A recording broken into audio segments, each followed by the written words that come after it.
كاشي ديال الفنانه ما كتخرجش. ما يمكنش، لا ما يمكنش. شوف قلت لك هذا الفنان اللي تيقول لك احنا ما خرجش اشنو زعما في البرامج اللي درت معاهم، فين هما هاد الفنان؟ يلاه عطيني واحد يجيب لي بان السي الناصري حنا خدمنا معاك وما تخلصناش، يجيب لنا الدليل. بلاتي سهام اسف مثلا، ناخذ السؤال سهام اسف عاود لعبه خدمات معايا في شاده تيفي، ياك عاود رجعتها. واش كاين شي واحد ما تخلصوش وغادي يعاود يرجع يخدم معاه؟ لا ولكن ولا ماشي هادشي اللي قال دابا. حنا كنعطيكم غير السؤال، واش انت دابا اليوم جيتي وتكرفست عليك وعاود عيطت لك غتجي؟ ما يمكنش تجي.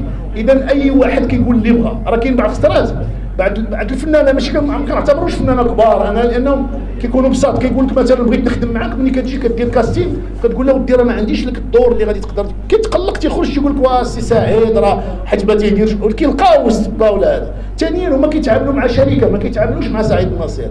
انا براسي خدام في شركه، فما يمكنش يجي يقول لك راه ما خلصتينيش. علاش انا؟ كيف قال قبيله السي الرويدي، قال لك علاش كتمشي للشخص ديال سعيد الناصري؟ كاين مدير ديال الانتاج، كاين التلفزيون. بعدا واحد القضيه، التلفزيون الا ما خلصتيش شي فنان ومشيتي تشكيتي عليه كيحيد لك من داك الشيء اللي كتسالو انت وتعطيه للفنان، لان ما يمكنش يدوز برنامج وشي واحد ما مخلصش سواء تقني او هذه خصكم تعرفوها. هذا قانون. ما تخرجوا ما تنساوش تابوناو في لاشين يوتيوب وتبارطاجيو لا فيديو مع اصحابكم في مواقع التواصل الاجتماعي. ما تنساوش ديروا جيم وتضغطوا على الجرس باش يوصلكم الجديد ديالنا.